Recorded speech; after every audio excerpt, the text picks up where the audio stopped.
I have a lot of people that complain to me that, they don't have a job. And I know that the market is not easy right now. But then I ask, so how many applications have you made so far? And they're like 3.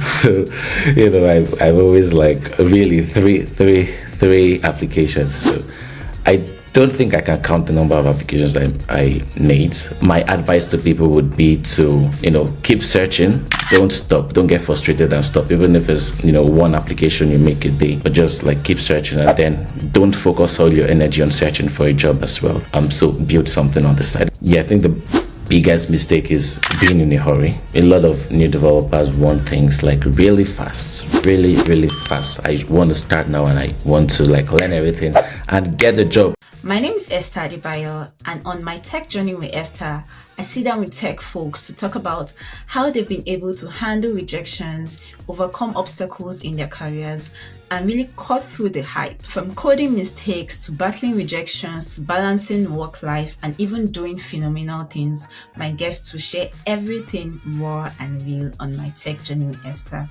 New episodes drop every week, so you don't want to miss out.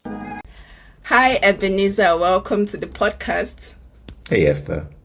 Thank you for having me. How are you doing? You're welcome. How are you doing today? Doing so great. Living life. Chatting with you right now. Yeah, it's good to have you, and I'm very excited for this conversation and for us to dive into your journey and hear all the insights that you've gleaned throughout your journey. Awesome. Looking forward to it. Yeah. Before we get started, I'm going to read your biography for people. So today we have Ebenezer Don on My Tech Journey with Esther. So Ebenezer Don is a software engineer with over a decade of experience in building web and mobile applications, as well as data analytics and machine learning solutions. He's the founder of newdev.io, a platform that helps developers learn to code and collaborate, and currently works as a developer advocate at Upright. Ebenezer has authored 2 popular software engineering books, Simplify JavaScript for VIPs and Git Prodigy, a number 2 bestseller on Amazon. Ebenezer actively contributes to open source projects and is the creator of the licensed pilot VS Code extension. When he's not coding or teaching, he enjoys exploring new technologies, writing, and spending time with his family. Welcome to the podcast, Ebenezer. Thank you. Well, that's an interesting bio. Yeah, I like how you pieced all of that together. You mentioned, I want to mention NPM Studio as well. I think that's okay. NPM Studio, my biggest VS Code. Yeah, VS Code extension. Yes, it has over 3,500 installs right now. So wow, that's awesome. Yeah, that's awesome. Really cool. I just recently built a version for the JetBrains IDE, WebStorm, and I'll be announcing that soon as well. Oh, excited about that. That was going to be one of the questions we'll ask you. Are you working on anything interesting? But I'll get more details later. I'm still going to ask you that. I'll get more details later. Sure. All right. So, Ebenezer, before we get started, let's play a fun game together. I always play Will I win games. Money? You win a clap. Okay, so that's fine. The game is a country trivia. I was thinking, okay, what country trivia can I give you? And your name starts with E, so I felt like, okay, smartly, I'll tell you to mention 5 countries that start with the letter E. Yeah. Why would you want to do that? Your time starts now. Okay, I'll mention Estonia. Okay. I mentioned England. I think there's a country named Eritrea, something like that. Yeah, Eritrea. Yeah. What other country starts with? Why didn't you give me B or because N? Your name doesn't start with B. Your name starts with E. But there's a B in my name. The second letter in my name is B. There's so many countries that start with B. All right, so E. You've mentioned 3, so just 2 left. Just 2 left for countries that start with 2 left, in Africa. Let me give you 2 left. These 2 remaining countries that I know of are in Africa. Googling it. Should I Google it? No, I thought I heard you typing. Well, if you need me to, I could try No, to I don't type. need you to. I should maybe I should use this time right now to stall and then type. No, need you to. No, I had to reply to a work message. Sorry. Okay, that's fine. Yeah, but I mentioned three, right? You said we should list three. Three. Three. I should Five. list three. Five. Really? I thought I heard you say three. So you have two more. Two more. Tell me three. You said in Africa. Okay. Yeah, two how many? are in How many Africa. countries? Really? So is that scarce? Out of all the countries you have in Africa, just to start with E. No, like you have Why are you two doing this to remaining me, in Esther? Africa, two remaining in Africa. You see, my name starts with E now also. So like E is So you the prepared for it. There's one is in North Africa. there's Egypt. Yeah, Egypt, Okay. and I one think more. I think I'm good with four. Come on. Okay, It's like okay. it's The scarce. last, no, you've done really well. Ethiopia. Okay. Oh, there's Ethiopia. Ethiopia. Yeah, that's Yeah. true. Yeah, but Yeah, like, so- before you start thinking of all of these things, There are not really many, to be honest. So I'm yeah. even surprised you mentioned up to three, because you mentioned Eritrea and you yeah, mentioned, like, I Estonia. I was remembered like, really? Eritrea and Estonia. Oh, I knew you so- were going to remember England, so that was like, okay, a pass mark for So you. you expected 1/5. Like I surprised you with 4/5. But you tried exactly, so that was good. All right, Okay. so Ebenezer, let's talk about your most recent role, landing your developer advocate role at Upright earlier in the year. So what was that transition like in terms of like the interview process and you just preparing for that role? Interview process. It was interesting because that was the period I recently moved to the UK, and like I was trying to round up several interviews. Yeah, it wasn't that straightforward, the whole process, because I was juggling so many things at the time, processing different things also. But yeah, I'm glad that the Upright team made it easy for me, and then some other companies I was interviewing with at the time. I ended up with 2 offers at the end, but Upright was the most compelling option. It was like a team I wanted to be a part of. And I love the company, I love the product. It's a product I use. So I initially got the first offer from the other company, but I was like stalling them, and told the Upright team that I've gotten an offer. Can we move on with the interview process? And immediately they like tried to make everything really fast. And once they gave me the offer, I accepted theirs immediately. So no, I think, but generally the job search process right now in the job market is not easy. It took me a few months, and I know a lot of people that have been struggling for a much longer time, to get a job. But my advice to people would be to, keep searching. Don't stop. Don't get frustrated and stop, even if it's one application you make a day. But just like keep searching, and then don't focus all your energy on searching for a job as well. So build something on the side. I'm always building. Like since I started writing code, I've been building. And that makes interviews a bit easier for me, because I have something to show my interviewers. We are discussing about projects I've built, things I've worked with, and all of that. I can show them. So some people might build, like you might always be building, but it's probably for a proprietary company, and you can't really show that off. So maybe on the side, just find something else that a passion project, and work on it so that you can easily show it to other people. Okay, yeah, that makes sense. And you mentioned that you were interviewing with a couple of other companies, and you even got an offer from a different company. So, in terms of, let's say, do you remember the number of companies you were applying for? Because I hear lots of people mention that, okay, sending a resume does no longer work. They send resumes for applications and they just get rejected. But knowing that you even had an offer and another company offered you an offer, that means that you did many things right. So what would you say are some of the things that stand you out, aside building, some of the things that stand you out and make that interview process and the job search process a lot much easier for you? Things that stand me out probably will be my experience, and Okay. you said aside bidding, but that's also a huge factor. And the fact that I'm relentless. If I want to get something, I always go for it. That's why I gave the advice initially, like to not stop.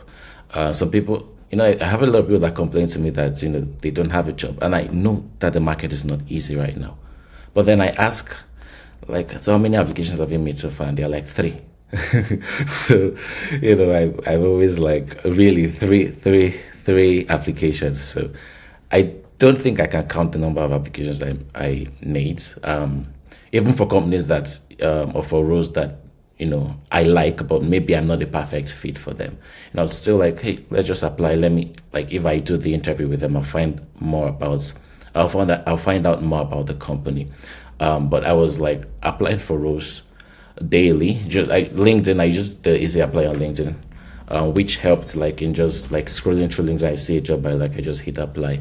But then there were certain jobs which I spent more time on. So you have to find out the kind of jobs that you really want and the type that you're just like, "Oh, it's not going to hurt to apply. What's the worst thing that can happen if I just apply?"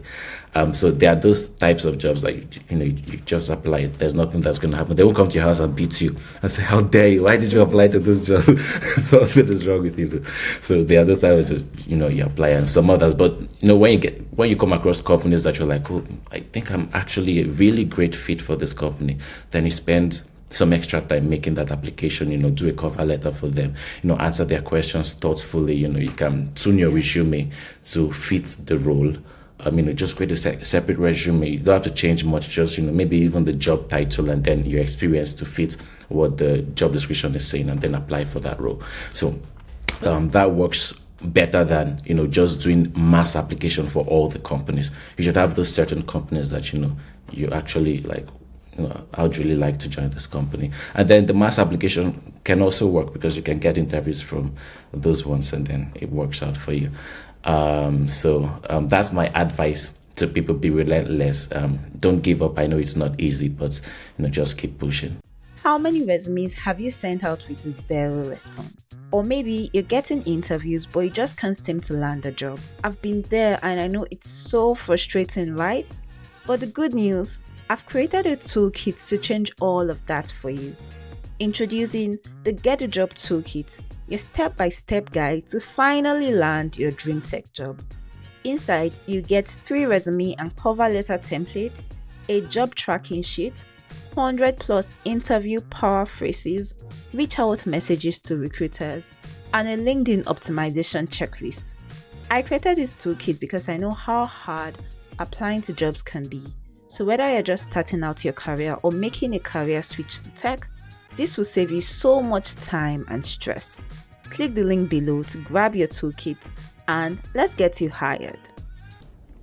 Yeah, that makes a lot of sense. I like what you mentioned about, putting more effort into the companies that that you're a perfect fit for, spending time to fine tune your application, customize your resume, your cover letter, and then sending an application, and then using the LinkedIn one-click apply. So let's talk about a bit about the one-click apply on LinkedIn. There's been a lot of controversies about it. Personally, I haven't really seen it to work for me. I feel like it's because, one, everyone just uses it, and I never get responses from LinkedIn, the easy apply. So how is that for you? Do you get responses, or what has your experience been so far using the one-click apply? I do get responses. I think it works. Again, the question I would ask people is, what's the worst thing that can happen? If you don't get a response, so what? You wouldn't have gotten a response anyway if you didn't do it. Either way, you end up with no response. But it does work. So that, again, you have the roles that you want to put more effort for, but then the one-click apply, once you have to work on your LinkedIn profile first of all. Some people just go and start doing one-click applies, and their profile is not even really good, because the recruiters will check out your LinkedIn profile. You do the one-click apply, from there they check out your LinkedIn profile, they check out your resume, make sure that you're a right fit for the role. Or I don't even know, sometimes it's probably automation systems that do that.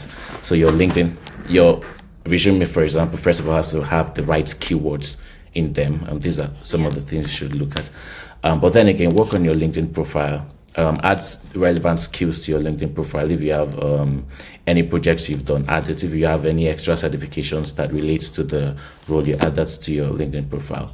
And you just, since it's just one click up, it's just like tapping a like button. It's just one it's click just apply. like only Like nothing's gonna happen. You don't get a response, fine. You wouldn't have gotten a response anyway if you didn't do it. But I did get responses, and probably because my LinkedIn profile is like well optimized, my resume fits the role I apply for. I know that if I go, I'm mostly focused on software engineering. Many of the things I've done are around software engineering, front end, back end, full stack, and all of that. So if I just go and start applying for data science role, it's going to be difficult to get responses for that, unless I start working on my resume to align with that and my work history and all of that. So when you're applying, you apply for roles that's aligned with what you're doing. Your experience. Okay, yeah, that makes sense. So let's take it back to a couple of years back when you started your software engineering journey. I know you made a tweet that kind of went viral on Twitter about how you started your journey and the conditions were not the ideal conditions, not having a laptop, struggling with electricity and even poor internet connection. So I'd just like you to talk more about that experience. What was that like, and how did you push through that whole the poor conditions to still ensure that you learn or you become a software engineer? Yeah.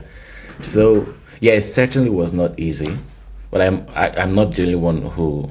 I mean, it's a bit easier now, given the tech ecosystem is live in Nigeria. It's more lively in Nigeria right now, despite the fact that many people are leaving, but we still have a lot more in Nigeria right now. It wasn't easy then because I didn't have any community. I think that was one of the most difficult part and aspect of it, that I was just alone. I didn't have any community. I had no tech community, no other person I knew that was doing this programming stuff. So that made it even more difficult. And then, I didn't have a laptop. I started with my phone, then started reading books, then, started borrowing a laptop before I was able to buy mine and all of that. I don't think it's a unique experience. It wasn't easy, but I think there are some other people that are going through that or even worse. Have that similar.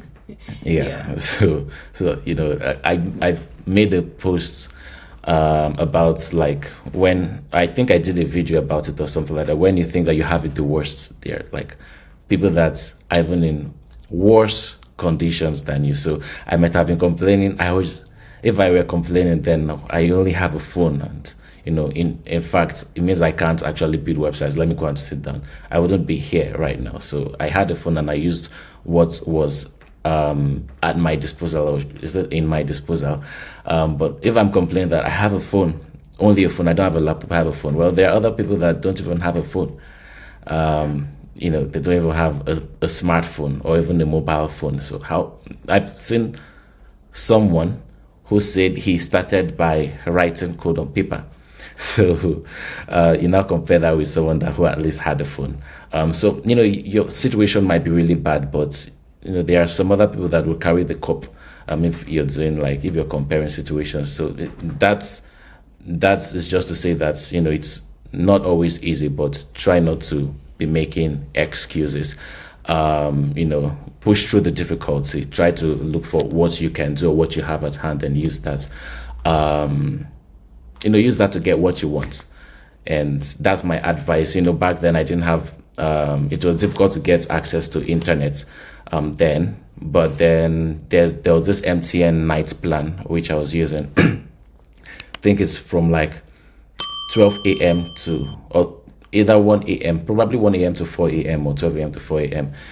So in the daytime, I'm learning. If I encounter bugs or anything, I'm using the PDF. If I encounter bugs, I just have a notepad where I'll write all those things down. I have questions, I'll just write it down, so that once it gets to 12 a.m., I'm on the internet, searching for all my answers, downloading YouTube videos, or whatever it was, downloading resources, whatever it was that I needed to download then, and that really helped me. So yeah, it wasn't. I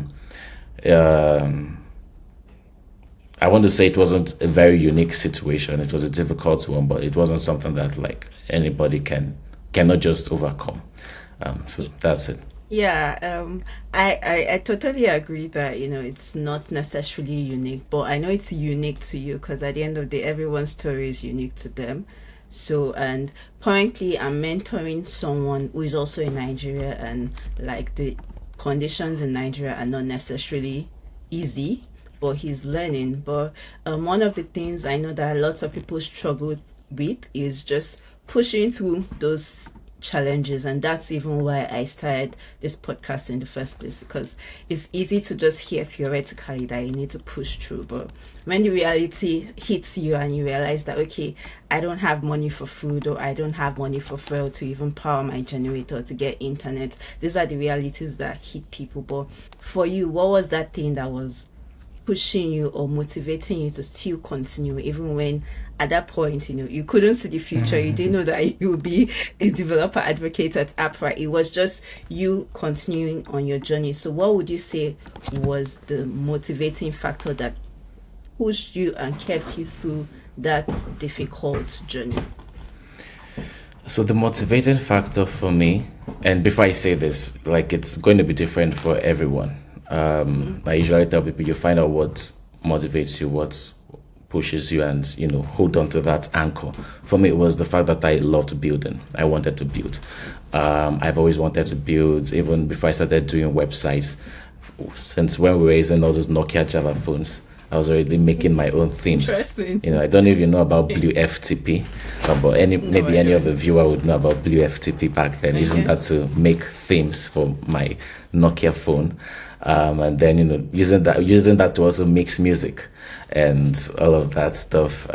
Just trying to create stuff. Now, I wanted to build. I had access to a desktop computer when I was much younger because my dad had a computer, and then we were doing like I don't even know, Mavis Beacon. Mavis Beacon teaches typing. It's just like an application that's people use to learn apps.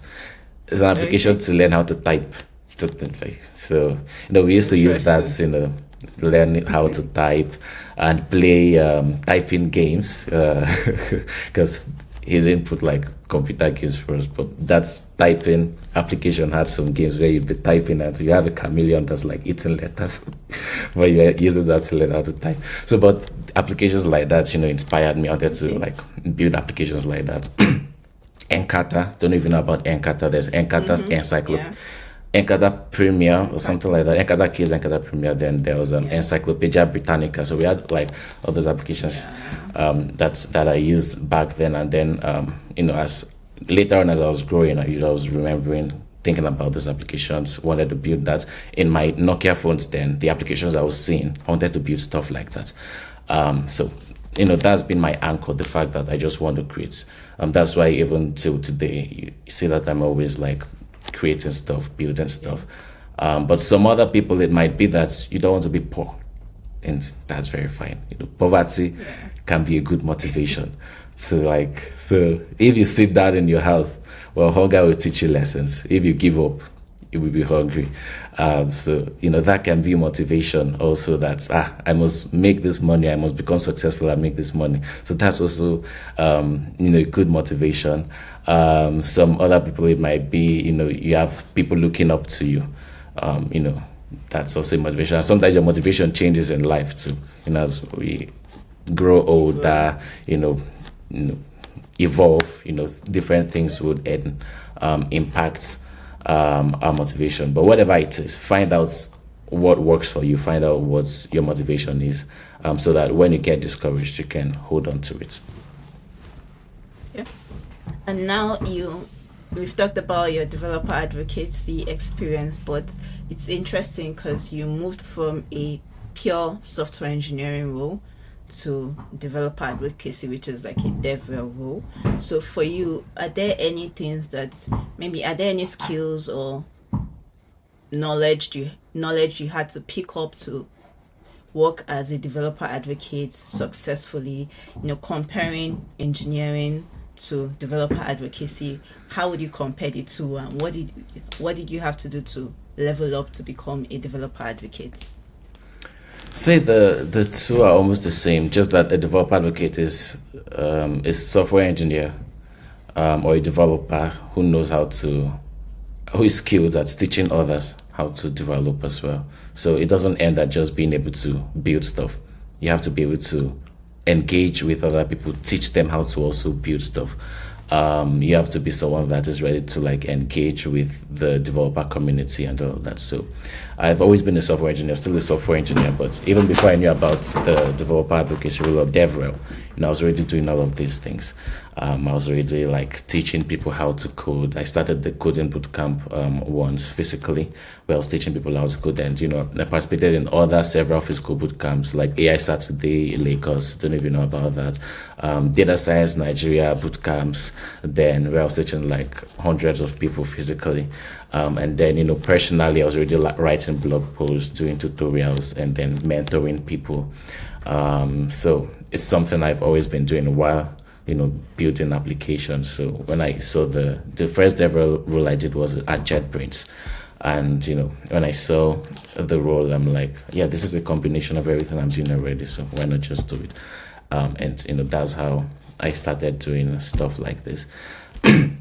So right now I'm still building a lot, but then I still dedicate time to engaging with the developer community, teaching people how to build stuff with Upright, where I work right now, and just how to become successful developers.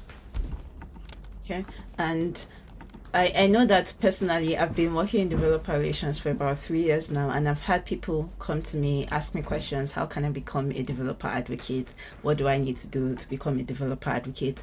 And for me, my honest answer is usually developer advocacy is something, at least the way I understand it, is something that you genuinely do, because like you mentioned, you were already doing these things before you even got to know that there was a term or there was a role called developer advocacy. So for me, all I tell people is, start teaching, start advocating for any tool at all that you love. So for you, if you have to give someone, or a developer, a software engineer, an advice, someone that is looking to pivot their career into developer advocacy, what 2 to 3 skills will you tell them to build or develop for them to stand a chance to get a developer advocate role?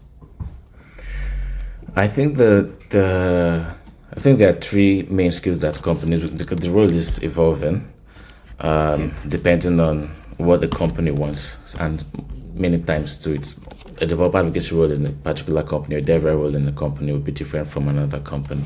But 3 major things that the company would either ask for, the 3 of them or one of them, is usually being able to write technical articles, being able to write stuff, teach people in written format, being able to create videos. Some companies or some developer advocacy role or dev roles would require to create videos, but there are some that will require to create videos. And then an important one that all companies would want is being able to engage with developers, being able to interact with other developers, hear them out, understand them, pass their message on to the team, be like that middleman between, because it's usually you're a developer advocate or a dev person for a developer product company. Like the company is usually it's targeted to developers, so you're like that, the voice of those developers, just trying to make sure that they have the best experience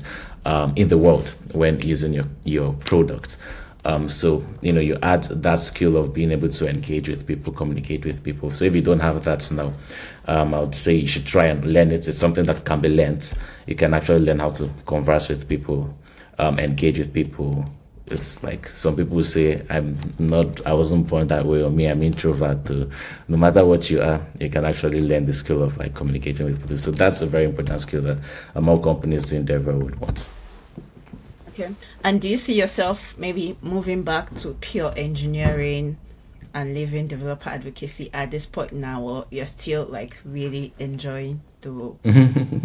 So I'm at like a good spot now. I don't have any commitments to either one. Like as long as whatever role I am would give me the opportunity to build, then I'm good. Like if I have that, even if I were in a pure software engineer role, I'd still be using my free time to like do developer advocacy work, like creating videos, writing articles, engaging with developers. So like either ways, I'll be doing the same thing I am right now. So yeah, I don't have any commitments to either type of role, but just as long as I'll have the time to build, I'll have the time to yeah. Okay. So I'm good. Okay. Yeah.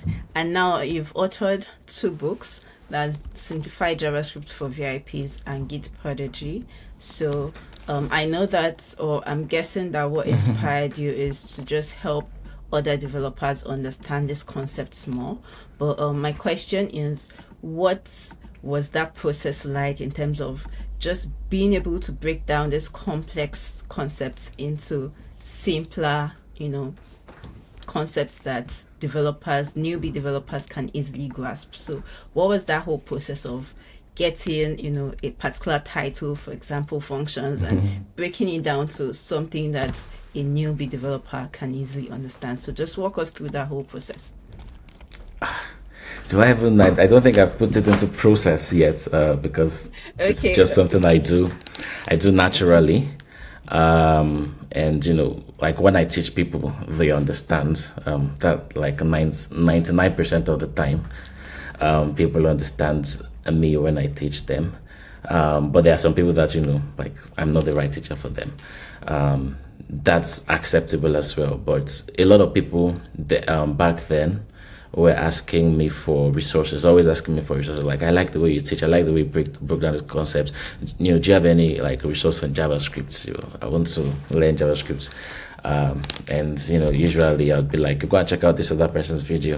But then they'll be like, but I like how you're teaching it. Why not just create something for us? And that was why I finally had to like sit down and spend all my time writing simplified JavaScript for VIPs.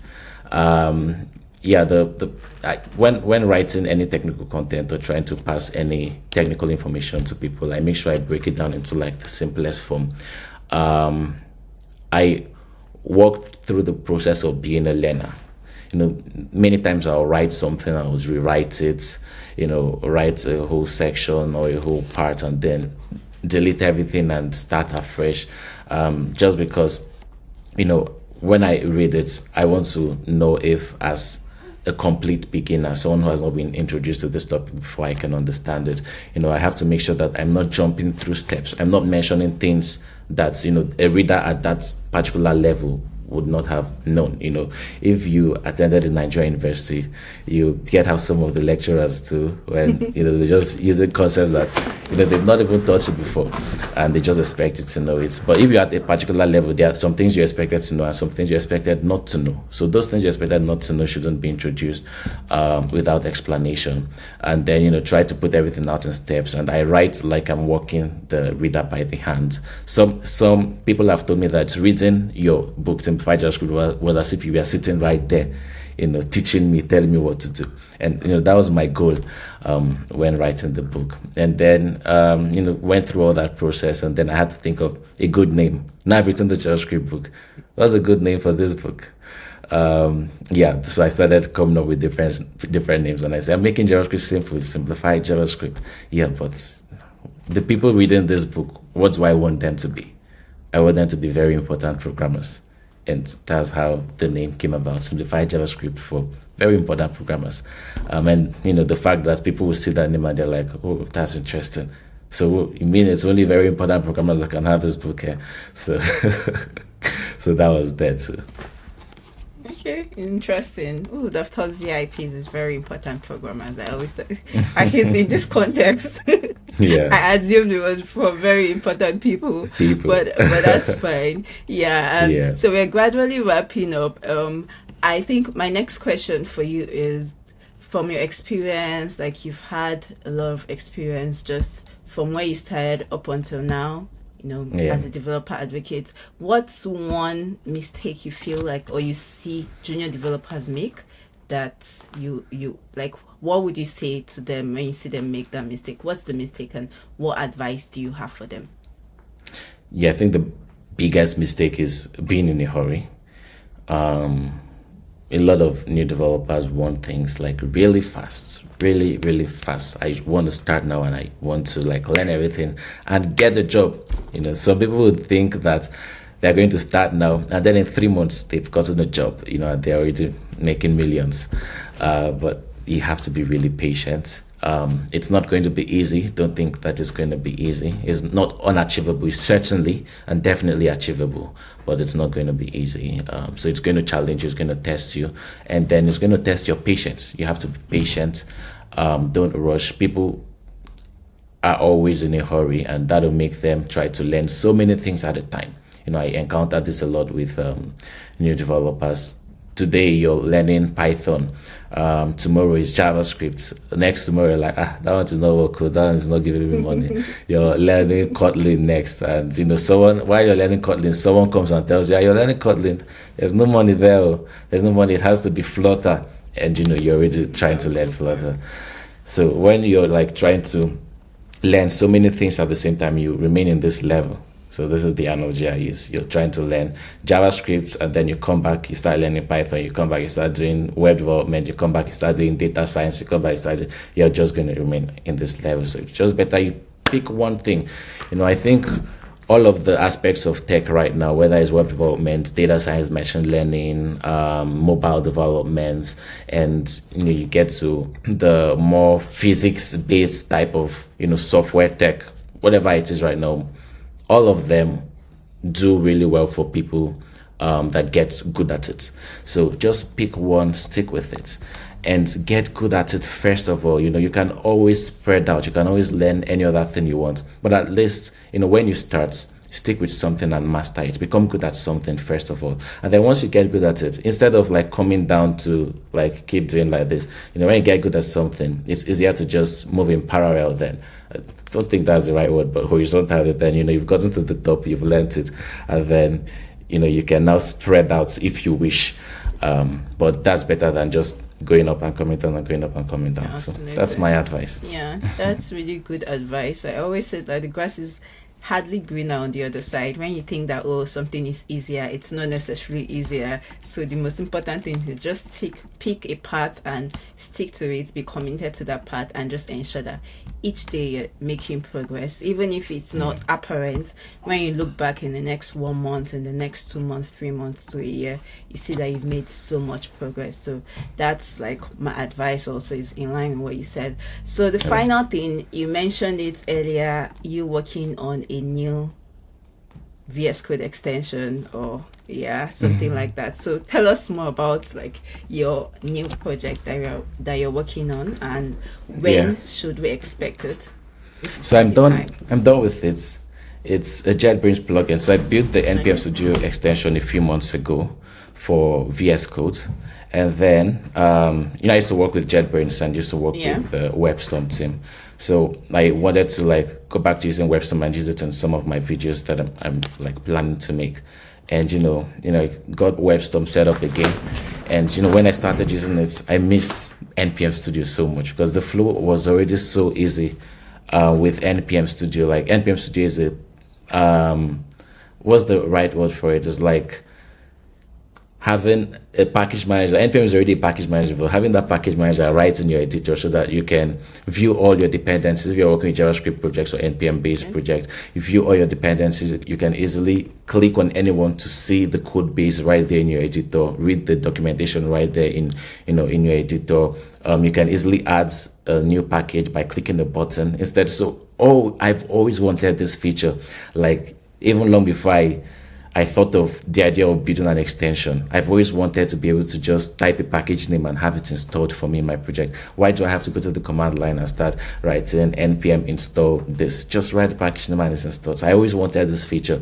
And when I was thinking about it a few months ago, I think that was in April when I built it, and I didn't plan long for it. I was just writing code, and I'm like, I should be able to just easily update this package. I should be able to easily delete this package. I should be able to easily see what this package in my in my code base does, or what it's for, read the documentation and all of that.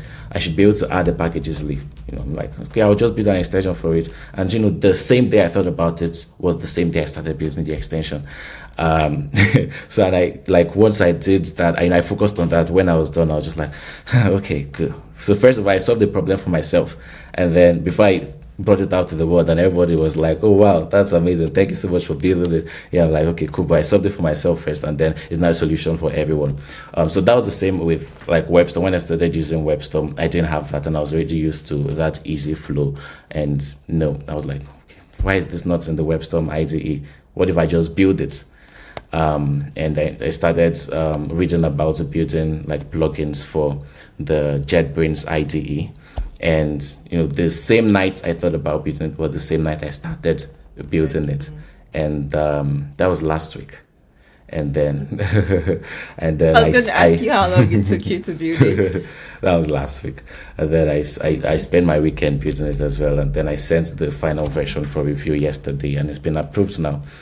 So I'll be sharing it this week with everyone. So yeah, that's how it's been. Excited to see it. Thank you. Yeah, so Ebenezer, it's been so much, so really nice talking with you and hearing your story, how you started in not so ideal conditions, and just seeing how you've evolved into who you are today, and also helping others coming along is very inspiring. So thank you for all your work in the community, and thank you also for coming on my podcast. Thank you for having me. You're doing a great job. You have like some pretty amazing guests on your podcast, so thank you. Yeah, thank you so much. All right, thank you everyone for tuning in today's episode, and I hope you enjoyed it. I'll see you in another one. Bye Everyone.